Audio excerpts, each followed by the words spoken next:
Yeah. Okay. Welcome, everybody. We'll go ahead and get started. Welcome to tonight's March 10th meeting. We'll start with the Pledge of Allegiance and a moment of silence. I pledge allegiance to the flag of the United States of America and to the republic for which it stands, one nation, under God, indivisible, with liberty and justice for all.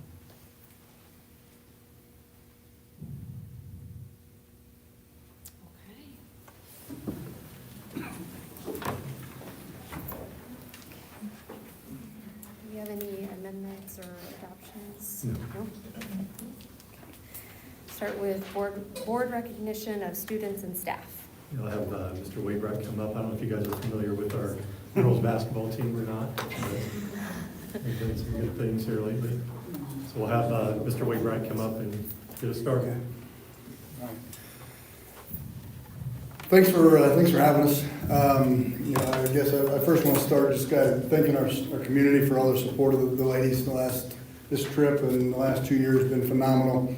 We talked at the celebration how neat it's going to be for them to come back in 5-10 years and to look up on that wall and see 3 years in a row of state runs.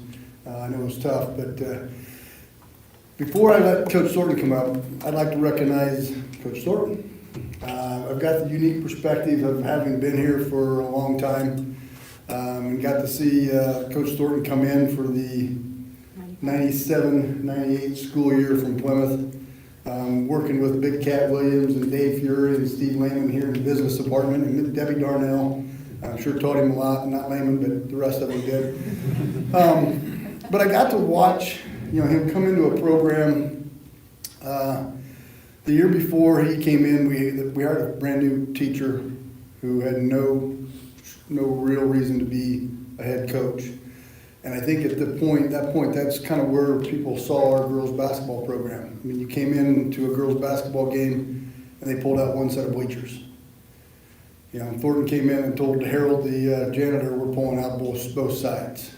And the amount of work that he put in working with the young kids. I mean, he wasn't married at the time, and he was here all the time working with his young kids. So it was great to see at that time. You're thinking, watching those first couple teams come through, and some of the years he had, there's no way this guy's going to stay here. There's no way he's ever going to get to 500. But to have that opportunity and for that to kind of come to fruition at the semi-state was really special. And then he really didn't want the attention, because it was about what this team did, and it really was. But if I can get my seniors to come up here real quick. We've got something that we'd like to present to him. Yeah, just right in there. These ladies obviously have been through the program ever since they were knee-high to a grasshopper, playing little squires and everything. And I'd like them to present a commemorative ball to Coach Thornton for his 500th win with all their signatures on it.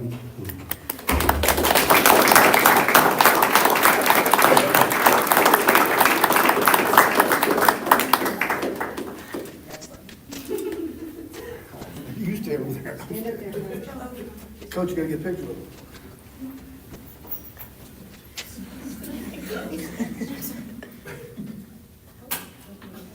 He's like, get me out of here. Okay. Yeah, I was gonna say,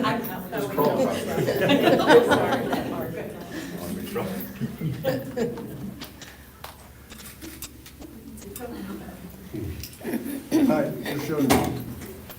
Hold on.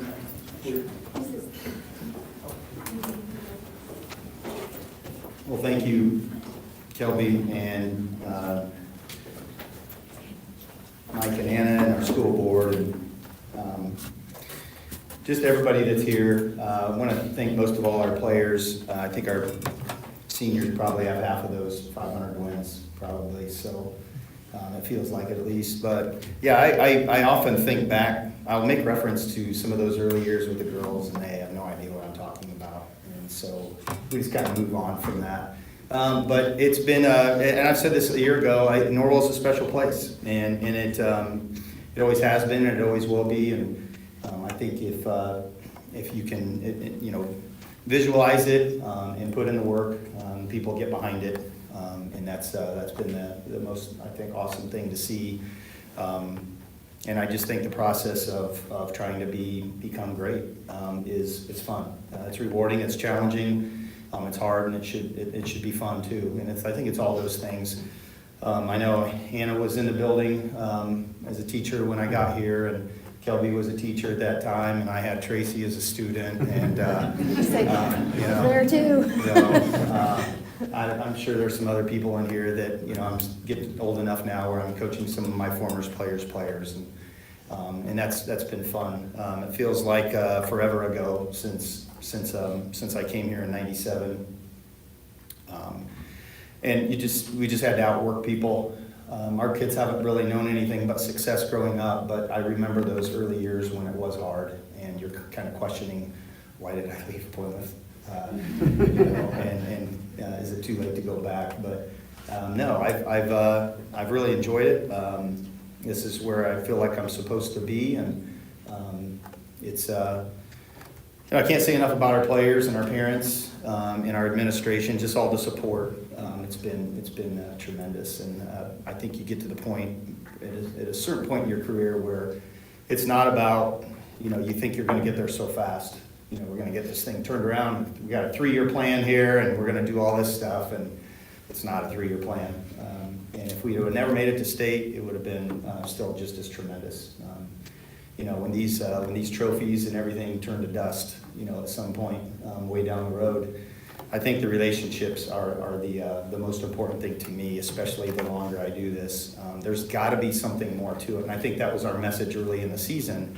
With the challenge of moving to 4A, I didn't want our kids to feel like failures if it didn't happen, because it was so hard this year. And that's why it's so satisfying, I think, for us to celebrate this team and to celebrate the run, for us to be able to do it at the 4A level this year. As I said in the community celebration, I wouldn't trade this for anything. And I'm just really proud of our kids for going after it, playing with no fear, and just being such a connected group and caring about each other. I think our seniors, I would put them up against any senior group in the history of Indiana girls basketball, and I've said that many times before. I think they're a group that's easy to root for. I think that's the best way that I can say it, because they're all in, and they really didn't care who did it. I mean, it didn't really matter to them. And I think that's an important example for our younger kids, that it's so good when you can be happy for each other, because that's not always human nature. I think we all know that. And so I'm really, really proud of them for that. As far as the season goes, I just knew that we were going to have some tough times, and we called that the Valley there over Christmas break, and it was important that we went through that. And you guys know that anything that's worth your time and your effort, a little bit of pain is a good thing, and I just don't want a lot of pain. And so, a little bit is okay, and I think that's what it takes to get better and to be able to respond. Our leadership was outstanding. Give, again, all credit to our players, and it's not just our seniors with that. It was our entire team, that they were able to turn the page, and they were able to have perspective of the big picture, and to understand that that's part of the process, and just continuing with that daily process, and just working hard. I want to thank also our coaching staff. Coach Howard is here, our freshman coach, and the rest of our coaching staff. And I don't want to take too much time tonight, but I do want to thank our coaching staff. We just have outstanding assistant coaches, and it's never about one person. I will say that over the course of my career, it has been a real joy to be a part of this program. And when I say a part, I am a part of this program and our community and feeder system and everybody that's been involved with that. I really, really appreciate all of those people. I've said it before, they're very dear to me, and I mean that. I really care about not taking things for granted, and we will continue to work hard with future groups, and I'm looking forward to what that becomes as well for them. They'll figure it out on their own. Should I introduce players? Or Yeah. should I just, okay, all right. So seniors, can I have you, let's start with freshmen. Freshmen, come on up here. We'll finish with our seniors. Freshmen, come on up here. Okay, just stand up here. I want to introduce Allie Graft and Avery Thornton. Okay, so we brought them along kind of for the tournament run. Very successful JV seasons, and we think highly of them. They've really taken a nice step for us, and I'm very, very proud of their progress, and can't believe they're going to be seniors next year. So it's hard to think about that. And then finally, our seniors. Okay, we'll have our 6 seniors come up. We've got Jada Dale and Macy Salfrank. We've got Addison Norris and Larkin Smith and Ashley Waldman and Vanessa Rossworm. I've talked about them a lot. And the program is never about one person or one class, and nobody's above the program. When we all leave, the program will still continue. But I couldn't be more proud of a group, and I love talking about our senior group, and I'm going to miss them very much. But they have left their mark on our program, and they've set a new standard for not necessarily championships. Obviously, that success is not just our seniors, but it's been the groups before them and the rest of this group. But I just think it's about what they stand for and what they represent. The good character that they have, the good students that they are, how they treat people, especially their teammates, and also our younger players, and how our younger players look up to them and they want to be like them. And again, I could go on and on about these girls. But again, how could you have a better class than the class of 2026 Norwell Lady Knights? So just very proud of our team. Okay, a round of applause, please, for our girls.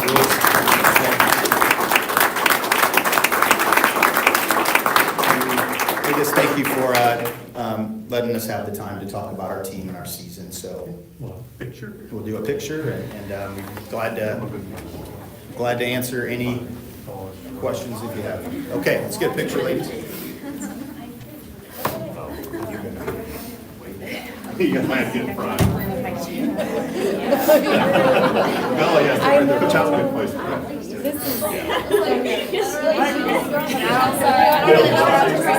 All right, 2 rows, guys.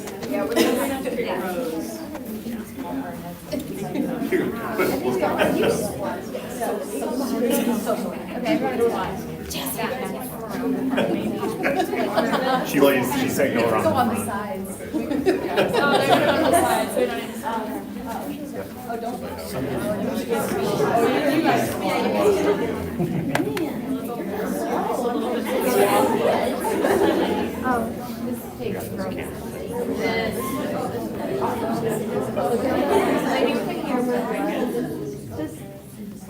One, two, three.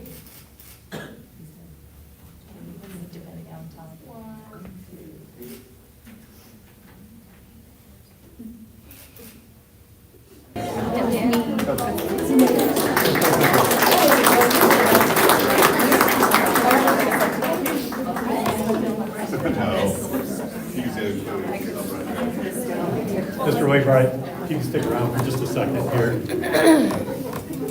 I mean, girls, you can go if you need to. It's fine. Thank you, ladies. Yes, thank you all.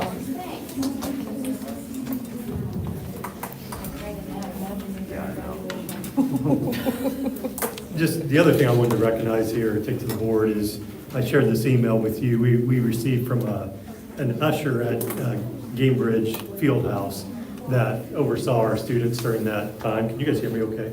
Yeah, Okay. I can. And he took the time to send this email, and the reason I think it's important, like he says here, I know, I won't read the whole thing to you, but I know kids today probably don't receive enough praise for the way they act, and I did not want this to go unnoticed. He goes on and talks about it. And at the end here he says, I was treated with nothing but respect. Yes, sir. Thank you, sir. Please and thank you. This made my day night after working all the state games and being on my feet all day. He said, just a heartfelt thank you to each and every one of them. Please be so very proud of your students. This is a reflection of the school, parents, and students. And, you know, we have things from time to time at the high school that we've got to deal with. And our high school administrators deal with it. They deal with it. They talk with the kids. They address it. This kind of behavior is not an accident. So thank you, Kelly. It goes to Cam Threatman, I think. Well worked. Like the whole week, it was like, this is how we're gonna do Yeah, this. yeah, we appreciate it. Yep. Thank you. Yep. All right, moving on to consent agenda. I'll make the motion to approve the minutes. I will second. Okay, I have a motion and a second. All those in favor, right hand. Okay, all those opposed. And then moving on to monthly claims. Yep. I'll make a motion to approve the claims. I'll second. All those in favor, right hand. Opposed, same sign. Okay. All right, now on to superintendent's report. Okay, so I put a summary in there of our February 24th town hall meeting. It was on homeschooling. It's in the packet. It's linked for the public to read. I won't go through all the comments in there and through all that, but I just wanted to, each time we have a town hall or parent chats, I want to make sure I come back to the board and report about that. So those are there. And then we had our next round of parent chats, and we'll let parents know that whether they're this next one's going to be, this Thursday is going to be at Lancaster, and so whether they're a Lancaster parent or Ossian parent or middle school or high school parent, they're welcome to come to any of these and see if we can get some more parents participating. But they've always been good conversations. We had the most at Lancaster. The last time I think we had 10. But we had 3 at the last one at the middle school, and just good conversations. I just want to point out the things we talked about. One of the things I appreciated, we've gotten a lot better at this, but apparently we still have some issues with if your kids are involved in multiple different things. There might be different group apps, things that you're using. We're trying to use Remind app all the time. So, but there's still some of that is bringing some concerns if you've got kids in multiple things. So that was good to make us aware of that. Parents talked about the middle school and high school being on trimesters and the high school being on semesters. And sometimes that can be a little bit confusing, especially when we're sharing teachers, because the grading, the reports would be a little bit different. And so it's just sometimes good to hear that. I don't know that it's essential that we keep it trimester, semesters. That may be something we bring to the board at some point.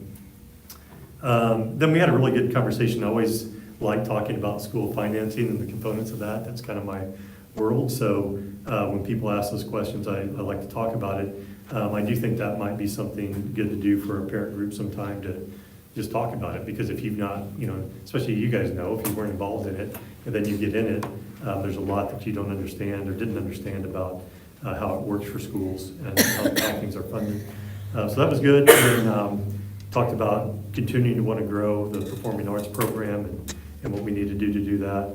And then we kind of rounded it up by talking about technology again and kind of where we're headed here. We're going to talk about tonight. But knowing that technology is still important, you've got AI, you've got all those things coming, to students that we need to make sure that they're prepared for, but also not losing basic instruction and traditional instruction. That's really important too. So anyhow, really good conversation. I appreciate the parents that were there and the conversation that we had.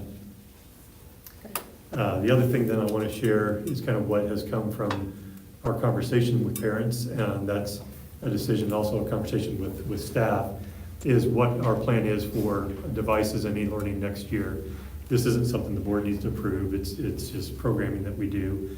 But I wanted to just take a moment to just share with the board what we're doing, and Byron's here to talk a little bit about it as well if you have questions. But so a big thing that came out in talking with our parents.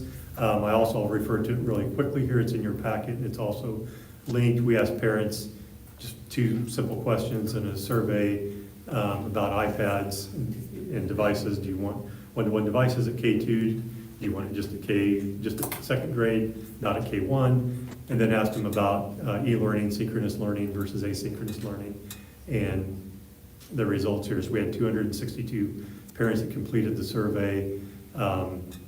And it was pretty, overwhelming when you look at it here. Only 30% said that every student in K2 should have a device, whereas you look at 70% said that they thought second grade should have a device. And then 46% said that K1 should not have a device. And so, and I guess you could look at another way saying that 70% said that K1 shouldn't have a device, actually. And then looking at synchronous learning, 67% felt that asynchronous learning should be for all K2, and then 23% said that K2 or second grade should be synchronous. So a pretty big group there, not real big fan for the younger kids trying to do synchronous learning, and it is a challenge. And they don't have to, we can still count it a day of school as long as half of our students in that building are doing synchronous learning. So with all of that, what we're planning on doing next year is students in K1 will not be assigned one-to-one devices. Instead, there'll be a cart that'll be shared at a grade level. So Ossian in kindergarten will have a cart of 20, 22 iPads that can be shared within that grade level. Lancaster for kindergarten will also have one cart. Ossian first grade, Ossian or Lancaster first grade. So they'll have a cart to share.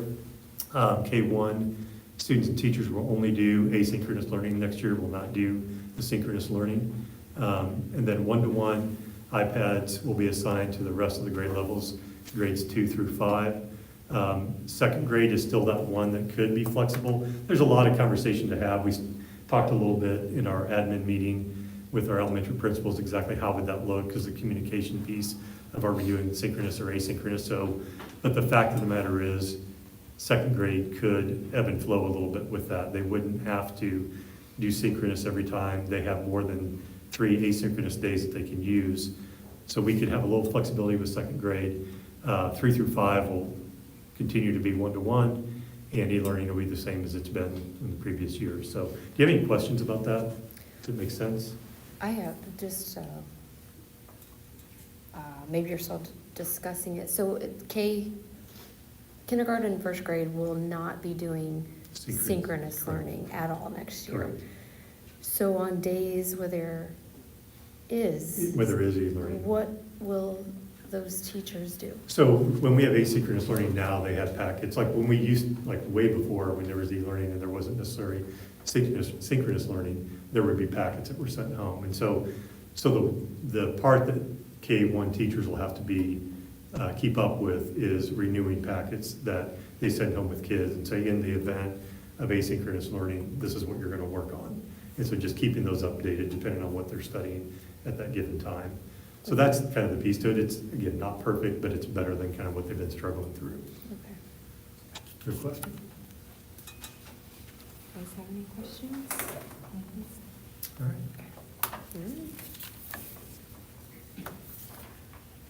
All right, so the discussion then kind of moves right into. Yeah, moving on to discussion.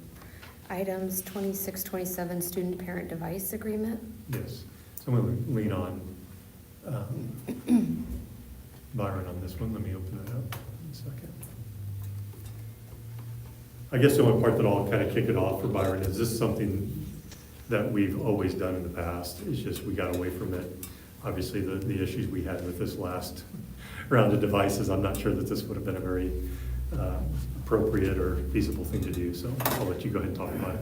So forever, whenever we charged parents for devices, included in that charge was a coverage for accidental protection for those devices.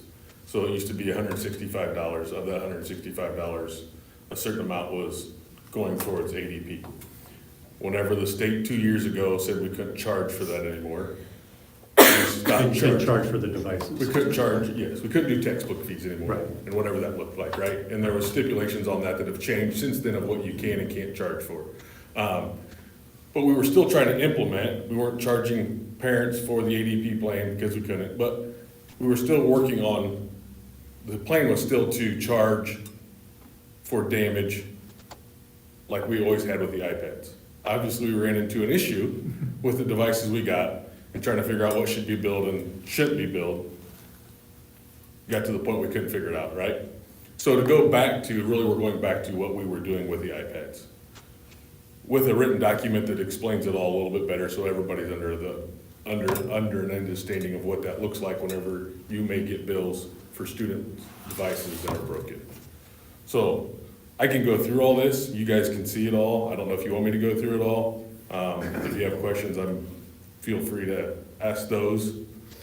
But there's basic coverage in here that is pretty much maybe in a little more writing than it used to be, but it's the same policy that we've pretty much implemented for probably the last 10 years, minus the last 2. We still did it at the elementaries with iPads. There's just not very many breakage of iPads K through 2. So it looks like everybody has to pay $30 regardless, Right. but then the $50 copay is if So we it's actually use covering, it. that's covering the breakage fees whenever we break devices that we get sent in that are accidental. If it's a manufacturer warranty problem, there is no charge. Gotcha, okay. So under the repair cost, there's a $50 copay, which covers accidental damage. If I drop my device and I break the screen, right? There's a fee to get that fixed. It's more than that, but that's what we bill. Since we're doing the ADP plan, it's not the full price of the repair, it's just a $50 copay. If there's a manufacturing related issue, no charge. If it's intentional damage, which gets a little bit funny, but it happens occasionally, right? And with certain students, it probably happens a little bit more often, than there's an option to charge for the full price of the repair. Okay. And that, will that be charged at like registration, that $30, or? It won't, more like it, so I think what we're gonna do is the same way the elementaries build their supply kits. At the beginning of the year, when the year starts, there'll be through My School Bucks, you'll get a charge, and then that charge will be this for everybody. Is there an opt-out option? No. So then I guess in point 1, it says the ADP plan provides reduced repair costs for accidental damage. Have you seen the? So a regular, like if you break a screen. Right. It's like $120 some Right. to get that replaced if you don't have any accidental damage. And how much would it be to just replace the whole thing? To replace the whole device, Yeah. $550. So from my perspective, I'm just mapping it out loud currently. If I pay $30 for my student, and then I have to pay $130 for a new screen, we're 40% of the way there for a new device. You'd only pay You 50 pay for the new 50. screen. It's a copay. Well, if it's accidental. If it's accidental, you pay $50. If it's intentional, then you get the full bill. Right, I'm saying, like, to me, my kid's gonna pay me for it. So I guess, to me, the math isn't mathing 100%, so that's my only concern, is if there's an opportunity to opt out, but hey, you're covering 100% of the cost regardless of what happens aside from manufacturer defect, I might choose that option. So that's my only, what we may hear, I don't know. Yeah. Me personally. We had those conversations, and where it just gets crazy trying to figure out who's who. Yeah. And we have to, through the ADP plan, I can't pick and choose which devices I've already bought it for, I have to buy it for all of them. If I buy it, let's say you are here, right? And you say you don't want it, and I don't have it on that serial number, you leave, I get that device back. I can't then a year and a half later say I wanna sign up for ADP on that device if you're the next student to use it. Right. Or when seniors graduate and they go to 6th graders, right? I can't all of a sudden sign up for ADP a year into, or 2 years, or 3 years into those devices. Yeah, but how long, we're renewing these devices every 4 years according to that lease thing we did last year? Correct. Like, to me, ADP sounds like they're making out, because I'm paying at least 3 times 4 is $120, 4 years of using it. Yeah, At the very least. and that's So the same price it is, I mean, Apple's the same price, Yeah, everybody's the same price. No, That's my only concern. They also So- cover, so also covered in that ADP plan is like batteries. Yeah, So you get a battery replacement for free that wouldn't be charged to students. There's a lot more into it than just that piece of it. Yeah, and I get where you're coming from, Corey, because it's the same thing like with insurance for some extent, but you're choosing to do that, you're not being forced. But yeah, it's really a kind of a deferred shared cost with all of us to have lower costs and repair fees when they happen. But I get it, I mean, I don't. that would be my only imagination. Yeah. We might hear people say that, but, Right. I mean, I understand. And I think Yeah, before and we- again, it's the same, like, when we did the iPads, it was baked into the Yeah. cost. Nobody knew it, but it was baked into that cost that we've done forever.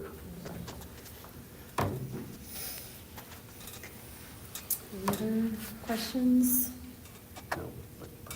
Oh, does anybody from the Just good public discussion. have any input on this? Okay. Thank you. We'll move on to the 26-27 student handbook changes. Yeah, so I wanted to bring this to you. Anna's got, first part of this, I'll get into fees a little bit, but wanted to bring this to you for discussion first, and then we bring it back in April for a vote. So for the first thing that we're looking at, and just a kind of a reminder, right now we have an elementary handbook for both schools, and then we have a secondary handbook. So the elementary handbook is, Lancaster and Ossian, and then the secondary is the middle school and high school, so they're the same. So there's, nothing different in both of them, and we did that last year. Spent a lot of time, past couple of years, trying to get everything shored up, so this is a really small list. The one thing that we would like to just make sure that everyone's understanding is exempt absences. This is an Indiana code. Going down to the second sentence, it says, in each of the following circumstances, the student is excused from school and is not to be recorded as absent and is not penalized in any way by school. And then there's a list there of things that the student can be absent for. Serve as a page, election board, subpoenaed, and so on and so on. So you can kind of take a look at that list, and there's just a few things that are basically school related. And again, proper documentation will be required. All school attendance changes. So on page 10 of both the middle school and high school, and page 10 of Lancaster and Ossian's handbook, the students are permitted to miss. We had it at 10. We would like to take that down to 8 parent excused absences in both sentences. Beyond the 8-day limit will be unexcused, and that is basically, we're tying that to the new accountability model. So the new accountability model, I don't know if you've seen that, it's a big thing, and attendance is big in K through 12. And we're gonna get our accountability grades based on attendance.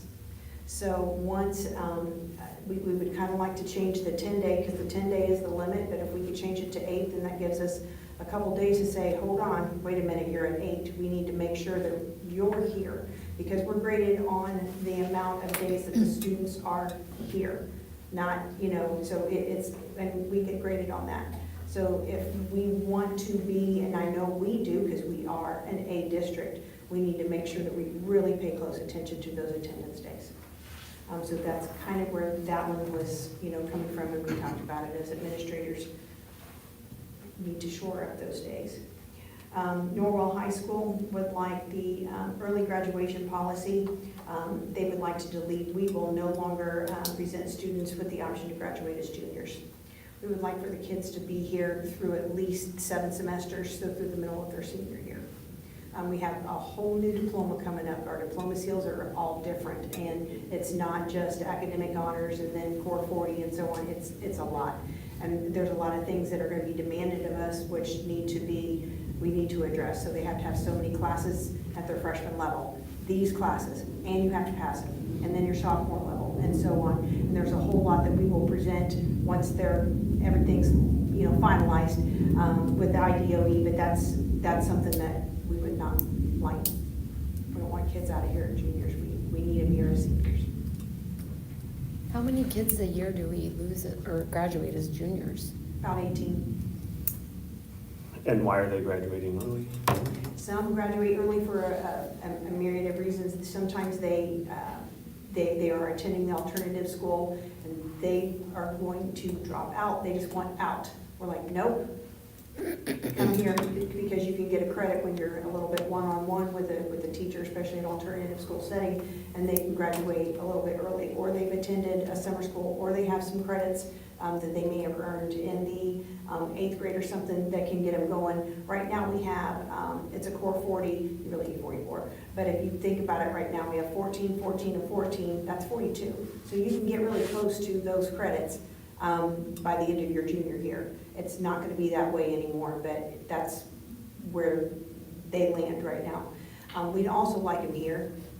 I just think it's good for the kids not to let them out too early. There's nothing that they need to go to early. Sometimes they may want to start college early, but we offer so many dual credit classes here, we can give that to kids here. Military is a little bit different story, so that would be a whole other conversation. But having the kids here gives them the full 13-year experience of being in school, because after that, then adult life starts, and that's not as fun as school. So that would be my reasoning, but, you know, that's just me thinking out loud, but, you know, that would be a reason.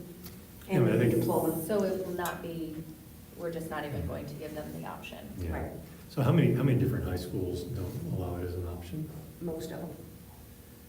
I- They changed, a lot of schools changed this a long time ago. I don't like that. No, I know. I don't know if I agree with that. Right. I mean, Right, and so that answer your question, I mean, some, it is going into the workforce, some are starting college early, but, I mean, that's pretty few and far between, because most of them are probably going into the workforce, because you get a lot of senior December graduates that start college early, you don't have that many juniors, although you can, right, we probably had a few that have done that. Yeah, I mean, I'm with you, I mean, I think we're kind of all of the mindset here that, in fact, it's part of the conversation that we've been having, like in town halls and different things about their kids, right? And so we want to try to provide as many different options as we can for them. Yeah, it's tough. It's tough because it's also that balance for us on, because how's that work, Anna, for graduation rate or for what we're gonna be, Yeah, so- what we're gonna be measured on? Yeah. You don't want that to be the whole thing, but. Well, yeah, and I know that accountability grade's not for the whole thing, but right now, I don't think that they can with the new diploma type that's coming through, unless they would, you know, take some classes, you know, that would be not offered through us and they would transfer in or something like that. And I see exactly what you're saying too, because there couldn't even be a disclaimer, you know, that if there is something, you know, because of extenuating circumstances, that we can think about that, but right now I don't even see how they can with the new diploma that's coming through. Do you remember, Corey, was this something that we weren't allowing and then, like in the last 6 years, or we've always allowed it? Okay. Since I've been here, we've always allowed. Did we have a discussion about it at one point? No, not that I'm. I mean, like, I'm thinking like 6 years ago even now. No, Okay. I would, like, I understand the thought process, Yeah. but I think it's just, I mean, of course, our state legislature is changing the diploma path again. Right. So to me, they're gonna do them, and I don't think we need to hinder someone's ability to move on. So I understand the thought process, but I don't think I would support it, because I mean, I know a lot of athletes graduate early so they can start early. You know, or even, heck, if I hated school and I could graduate and go into the workforce, like, I would. Right, right. You know, And that's yes, where we're at. it's not Especially fun, about with but, alternative you know, school, yeah, hey, getting those kids yeah, across. so, You think there are so many, even juniors this year that are already 18 years old. yeah, right. Yeah. Might be ready to move on. Would you, I don't know would that you- that's Saying for us that- to decide whether they're ready to move on or not. Right, if they- right. But you're saying they might not achieve their diploma by the end of their junior year, or the requirements to get that. Is that Yeah, with the new correct with the new Right, changes? Right, Right. yeah. So would it be helpful for, because quite honestly, and we're not putting this on Cam, but this is a recommendation that all of our principals bring these recommendations to us, and then we present them, unless we have a, you know, visceral, obviously, rejection to it. But would it be helpful if we had Cam kind of come and talk about, like, why as a high school staff, at our next meeting, like, why is it that they're wanting to do this? To me, I think it would be more helpful to understand the new. The Yeah, background. that's gonna take a minute, yeah. I Well, mean, but that's yeah. why, like, to me, Right. even if we don't understand it, then I Right. definitely don't want to change Right. it. And then the Yeah. likelihood of me wanting to change it is very, very low anyways, so. Right. I mean, it's almost like a table it. Yeah. I don't mind hearing Cam. I'm with you. but- Yeah, he can break it down. I mean, what I meant by that is just, so Just we have more we have a plan for information. the, Yeah. presenting the accountability, new model for everybody. 'Cause it's gonna take a while to go through. It's probably gonna take Yeah. us honestly like 2 or 3 board meetings to really understand it. But that he could take the piece of it that would apply to this and talk about it next. Well, by the time we address it, understand it. They'll probably change it they'll again. change it again. And if we Right. just attended a webinar today, and They they had changed. changed it from the time before and added some That's things as frustrating. far as mandatory accountability. They had SAT, that was gonna be extra credit points, and now they changed it to mandatory, and so there's all kinds of changes, so it could be different. Yeah. But at that point in time. Okay, and then the last thing, that the handbook, this was the middle school athletic eligibility. He just wanted to mirror what the IHSIAA guidelines were, so very similar to the high school. It would read modifying A and B. All sixth grade students are academically eligible at the beginning of the school year, and academic eligibility at the beginning of the school year for seventh and eighth grade. Students are subject to grades earned on the final report card from the previous year. So this is the same thing that the high school does, it's just putting it in In the middle school? Middle school. handbook, okay, because there's nothing yellow, so it's Yep. just adding it. So Yep. this would all be brand new, so the whole thing would be yellow. Yep. Okay. I don't know why it's not yellow. It's not yellow Yeah. because I didn't make it yellow. Okay. I could come up with some really good reason Nothing to that would change. sound more believable, but That's it. And just to verify one more time, that 10 to 8 is a desire to have a buffer. It's not something the state telling, the 10 to 8 school day, parent excuse days, excuse. it's just a buffer. Okay. Correct. Then there's the last thing quick here, just on fees. So the state has changed on that, so you can't, if it's something that you, like our elementary curriculum, Eureka Math and Amplify, that are contracted curriculum, like we can't charge for that. But you can charge for consumables to help schools, recoup some of those costs that you're using every day. So really, the middle, if you can, that's why we put it in a table. Really looking at the middle is what we're talking about for consumable, that's not very much. If you go back 2022 before this, it was $150, I think, is what the consumables were for K-5, around there. And so you're really looking at not a lot here. What makes it a larger number at the very end? The supply kit is something the elementary started doing. I've asked our elementary principals, we're probably a little late in the game now to do it. But when it's fresh in everyone's mind, in August or September, send a survey out to our elementary parents, do you like this? Right, because you probably did as parents, we take our little supply list and go to Walmart or Target or whatever.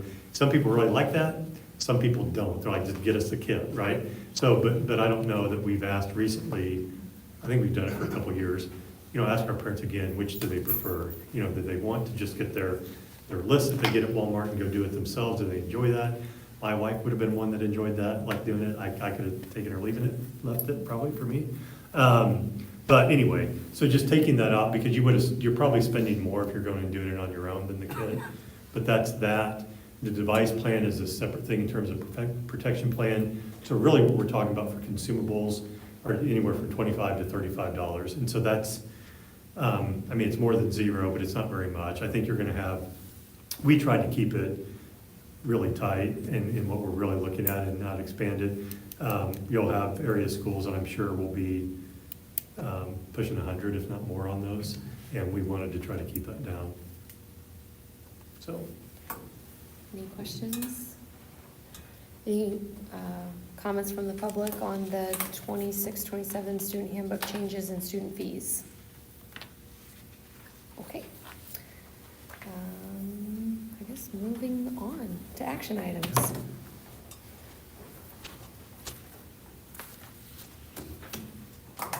Resignations, we have James LaRoe as the head boys wrestling coach for the high school, and then April Roberts as a volunteer unified assistant track coach for the high school. Recommendations, Melissa Brown as a temporary guidance counselor at the middle school, April Roberts moving into a paid unified assistant track coach for the high school, Alexandra Galasini, co-math will sponsor Ossian, Lana Katie, substitute teacher for the corporation, and Jamie Bryant, a volunteer assistant track coach for the middle school. Short and sweet today. Yeah, I like it. I'll make a motion to approve. I'll be second. I have a motion and a second. All those in favor, right hand. Opposed, same sign. Okay. And moving on to donations. all right, so we do have 2 donations. The first is Wells County Foundation, Deb Newen-Swander Memorial Endowment Fund, $900 for Ossian Elementary library books. And then Wells County Foundation, $650 to Bria Eversole, Educator of the Year. Any questions? A motion? I'll second. Got a motion and a second. All those in favor? Opposed, same sign. All right, so for these board policies, I don't know if you want, I'll let you, Tracy, decide if you want to go one at a time with them. We've talked about these quite a bit. We dissected them did. last Yeah. meeting, so if we want to just do them as a lump, that would be fine with me. Okay. So I'll take a motion to approve Board Policy 2401, Policy 3012, and Policy 3013. I will make a motion to approve those. I'll second it. All those Any in favor? discussion, maybe? What? Oh, do we have to? Any discuss it? discussion? I thought we. I don't have it. Okay, anybody from the public wish to discuss the policies? And we did last year. Okay, all right, all those in favor, right hand. Opposed, same sign, all Policy right. out. Yeah, I get it. All right, 5.6 Norwell Reconsideration Committee Recommendation 2020 Guinness Book of Records, Yeah, so this- Gamers Edition. Yep, sorry. This had been at Lancaster Elementary, so it went through our committee, and they'd recommended that it be taken off the shelf at Lancaster, and they just asked if we could bring the book to the board meeting and have it. And especially if we have just a few books, we'll make sure that they're present at the board meeting. Should have had it anyway that day. So if you guys are ready to make a motion on that. Yeah, they do a great job, They really so it's do. really just someone requesting to see it, so I'll definitely make a motion to Have approve. a motion? I'll second. Okay.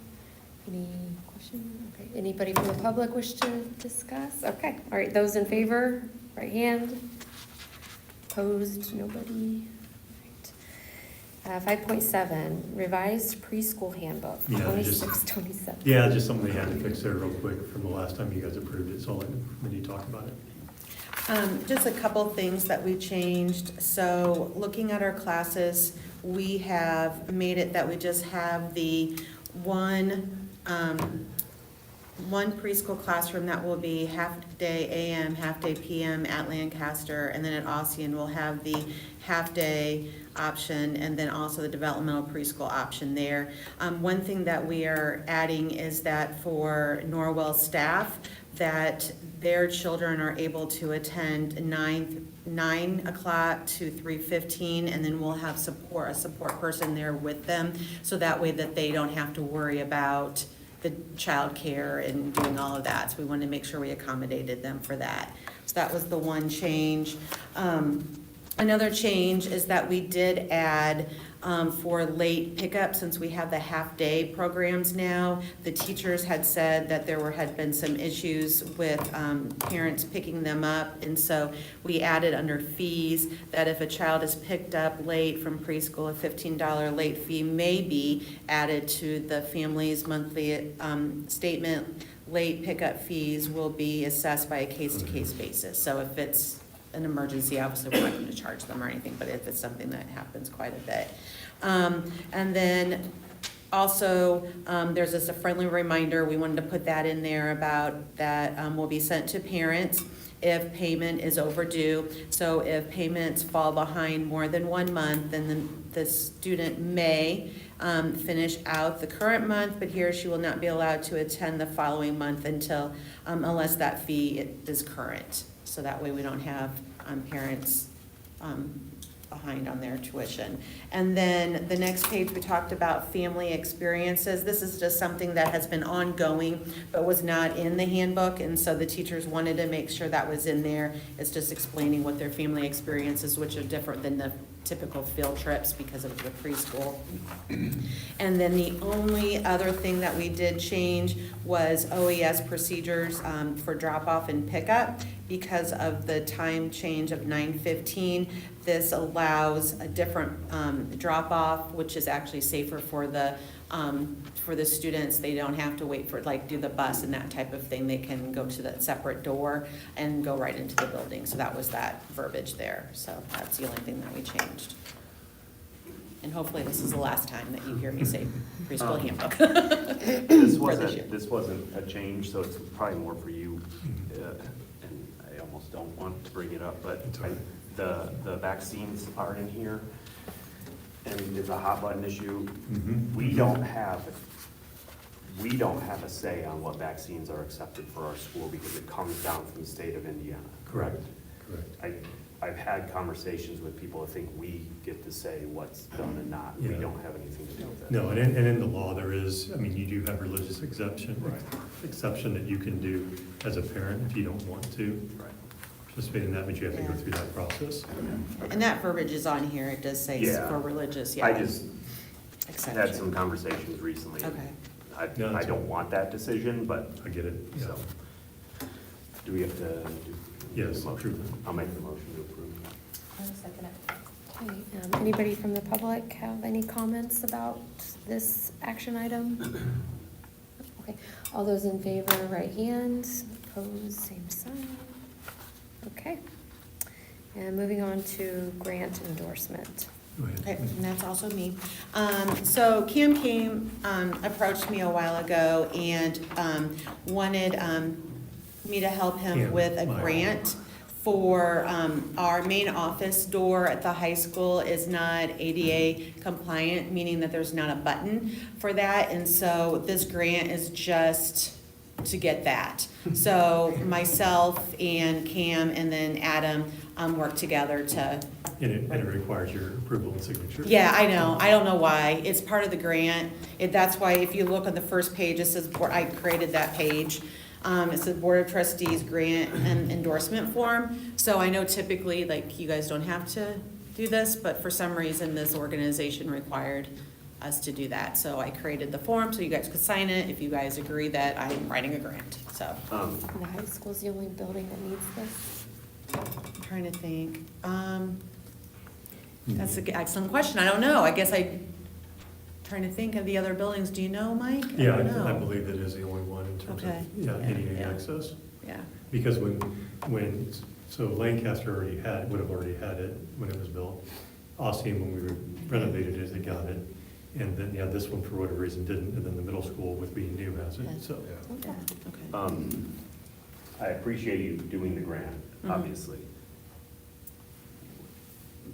And yes, $3,390 is, I'm glad that it's grant money. Can we just do this in the future? Like, not that, hopefully we don't have to do it again, but to me, like, that just seems like something we just. Should just do, Yeah, get yes. it done. Right, I just think the grant was available for her to Yeah. go Yeah. ahead and just do it, but Okay. yes. If we don't get the grant, we'll go ahead and Do do it, it. okay. Yes. Yeah, yeah, so thank you for the work. I Okay. know it's a lot of work, so. Point well taken. Yeah. I'll make a motion to approve. I'll second. Anybody wish to discuss from the public the grant to get our high school entrance ADA accessible? Okay, all those in favor, right hand, opposed, same sign. Okay. All right. We'll have to Sign we'll this. have to sign this. Okay, I don't have any, We have limited public. yeah, I don't have anybody that's signed in, but now we open up our meeting for limited public comment. Anybody wishes, they'll just need to sign in and, Yeah, so what we've From the changed now, we podium. have it up at the podium, so they just sign there if someone wants to. okay.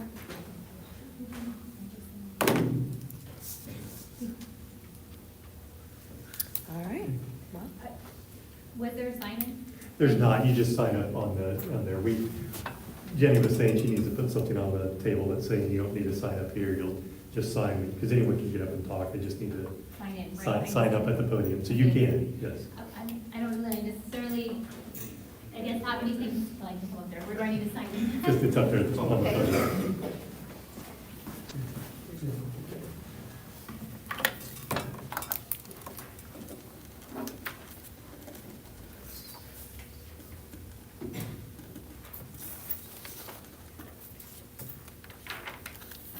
Yeah, I guess, we were here a year ago, exactly. I think on this date, I believe March 11th of last year. And I guess I thought I looked at the board notes, maybe I didn't look at the right minutes. I thought that the homeschool partnership was on the agenda for tonight. And so I guess it's been a year. And so I guess from our standpoint, I'd love to see at least a vote come through so that we can move forward on plans for our family and our future. And it feels like this has sat for a year, and so I'm curious on why it's still sitting. So maybe I'd love to hear from you guys, honestly, more than I've been up here. I've talked multiple times, so I'd love to hear where the board is, because I think we're a little bit lost, like, well, we don't really know. So, yeah, I guess maybe I'd love to hear, can I hear from you guys as far as what your thoughts are on this? And are there any more questions or anything that we could answer or anything of that matter? I think from a board perspective, we're still working on information gathering and talking to our administration staff. And I know our president's working on an email that he's gonna send out to us. We're not ready to discuss it openly in a meeting tonight. Okay, We still have some questions. Sure. That we wanted answered, within the corporation. A big reason for tonight not even wanting to discuss it was that our board president wasn't gonna be here, and we knew Sure. that. We feel like it's important enough that it deserves the attention of all of us, and so Yeah. knowing that he wasn't gonna be here, we didn't even wanna open that for tonight. Yeah. Especially, but yes, like she said, there are still some questions that we have and some things that we still need some fact finding. Yeah, is there anything, I was just curious, is there anything I could, like, any questions you have that I could speak to at all, or not really as far as, yeah? Not personally from me at this Okay. point. No, I think like we said last time, when, I think, it wasn't a vote last time, I think we had a discussion, and I think I said it then, and I'll say it again, it's not a no forever. We're not voting on it now, so it's a no for currently. From my perspective, we hear what you're saying. I have a lot of people lighting my phone up on the opposite side. Yeah, And so, we have to take that into consideration because it's everybody involved. There's a lot of logistics and ancillary decisions that go into it that most people won't even think about. I had a conversation with a coach about he was a cut sport, not at Norwell, right, right. but a school that accepted the IHSA ruling. And he said he has a really tough time for a cut sport, cutting a kid that's here full-time, and then, taking a student that's not here full-time. And so he was kind of talking through that. Those are all of the decisions that we have to think about to make it as consistent as possible. Because if you've come to any board meetings not on this subject, I'm very big on consistency. So regardless of whether it's an athletic event or band or whatever, we have to be consistent on the messaging, what we're going to allow, the ECA handbook and curricular, Right, right. Discussions at this point in time, things as simple as grade checks or those types of things Yeah. have to be vetted so that it can be consistent for everybody. Yeah, So it's all of those small things that it sounds easy. Right. And then, on top of it, the tax discussion I do hear, the building, there's nuances to where the tax money goes. But for the most part, the tax money covers the buildings and the operations. There's a whole nother side of it that we don't get with a homeschool student, which I am not here just for money, but I am here to make sure that our money is spent properly, and we get the biggest bang for the buck. I think we've said that quite often. And there are a lot of things in life that I pay taxes on that I never will utilize. So I hear that discussion, but I also have a lot of people calling me saying exactly what I just said. So yeah, yeah. I know it's frustrating, but we hear you. There's just a lot more that we need to gather. The other item, and it's something that I think we definitely discussed it last time, was, and I think it's going to be important to see, we have the CTE programs, those things are open currently. And from my understanding, I haven't seen a report saying, hey, at this time last year we had 10. This year we have 75 kids taking, Right. a CTE class or something like that. So from my perspective, a partnership is, yes, the ECAs are available, or you would like them available, but we also have things that are available, and are they getting utilized, to that extent? Because I think that's what folds. I think someone at the town hall mentioned feeling part of the community, you know, just like that. You know, if a kid is in a class for a CTE program, and they're loving it, you know, maybe you guys do decide to send them for full-time schooling. Or the students on the band are like, hey, we see you in this CTE class, you wanna come out and be in band? You know, that sort of thing, that's what creates that community, in my opinion. So I think those are the types of avenues that we can partner with you as well, not just the ECA perspective. So that's my long-winded way of saying there's a lot more information that we're trying to gather so we can make the best decision. Yeah, for yeah, and everyone. I understand, I guess I respect that, I appreciate that, yeah, because I guess since it has been a whole year, it's a little bit like, well, how much time, you know, how much fact-finding needs to happen, but also I would love to see more, you know, I would appreciate, because the last town hall, I do think it was a one-sided conversation, but I would love to see those people come and participate so we can actually, you know, have a discussion and hear both sides, because I think it's helpful. I was just helping my son today write a persuasive essay, and you actually have to think ahead, what's the argument going to be on the other side, and what are my reasons why I might not think that's valid or not. So I will just speak to grades. I mean, we have participated in schools where I had a hand in, every week I had a hand in, you know, grades like everyone else. So I think from that standpoint, I'm like, there are ways, if people are concerned about it being fair, there are ways to assess how a student's, and to meet the same standards when it comes to those sorts of things. One of the things during the discussion, I heard someone ask, how many kids, since they only have to take one class to participate, have done that? And that was a little concerning that some kids have done that. They went to homeschool because they don't have to go to all. Class. They only have to participate in one class. Yeah, That is a little bit concerning. yeah. So they thought there was kids that have. They have what, like they've said, okay, in the middle school, well, I take one class so I can go to homeschool.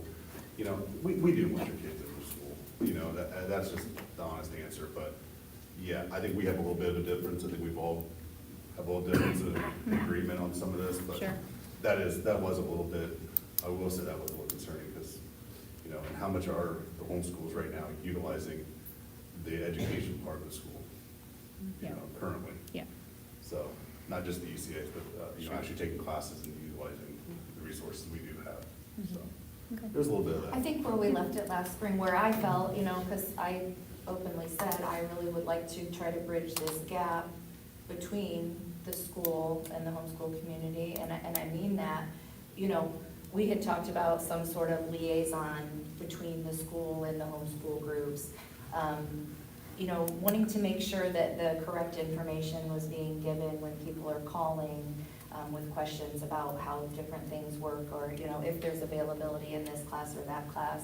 And really, that was, in my opinion, that was just kind of where it was left.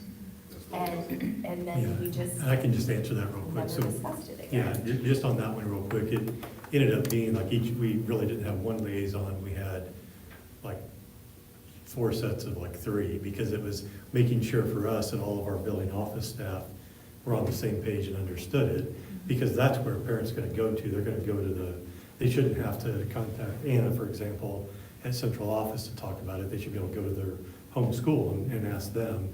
And so we just made sure that all of us on our administrative team were on the same page in terms of what was accessible right now.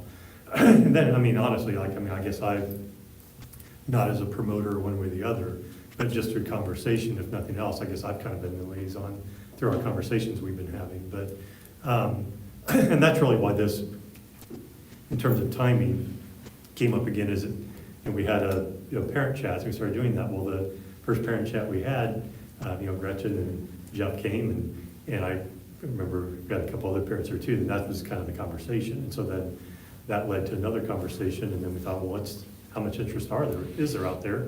So we made it at a town hall, and I think that's where that really grew. But I agree, just personally, and I won't prolong this, I know you didn't intend for it to be a discussion. But to Gretchen's point, I mean, I would like to see that if our next board meeting, if you guys are gonna have it up as a discussion item or action item or whatever you decide to do as a board, to really get both sides of the conversation in the same room and talk about that.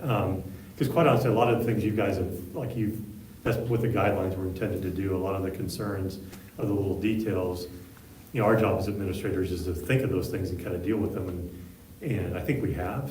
But again, at the end of the day, it comes down to, you know, decision for you guys to make as a board. Do you feel comfortable with doing that as part of the enrollment? But anyway. Yeah, I will just say the PSAT last year, or 2 years ago, I had tried to contact and didn't go, because you only can take the PSAT at a local high school. That's the only place you can take it. So, and I will say this fall, went much smoother. Right. Was able to contact someone. She had us come in to make sure the device, you know, we downloaded Blue Book, but to make sure they were running smoothly and they're ready to go. And that was a really positive improvement from the year before. So Right. to give a shout out, you know, there are some things that you can only access. You know, that's the only way you can take the pre-PSAT, so it was very helpful. So, yeah, thank you, appreciate it. Thanks. Anybody else?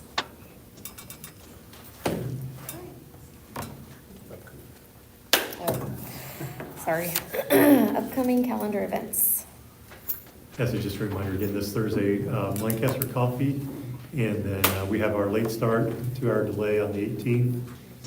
Then the Lancaster, or the Ossian Coffee the following week, so that'll be the last one for that. And then we got spring break, it's right around the corner here. Good Friday, and then just want to point out to the board on the last thing, well, actually, I should say this. So hopefully the board will approve the handbook on the 7th. We can still do some changes later. If you guys don't approve something in there, it can go in there where it's at now, but we want to start our enrollment on the 8th. So our online enrollment starts on April 8th. We want to make sure handbooks are approved first. And then the 9th, I know Jenny sent out about the regional meeting, so hopefully you guys can attend that and collect your points. All right. All right.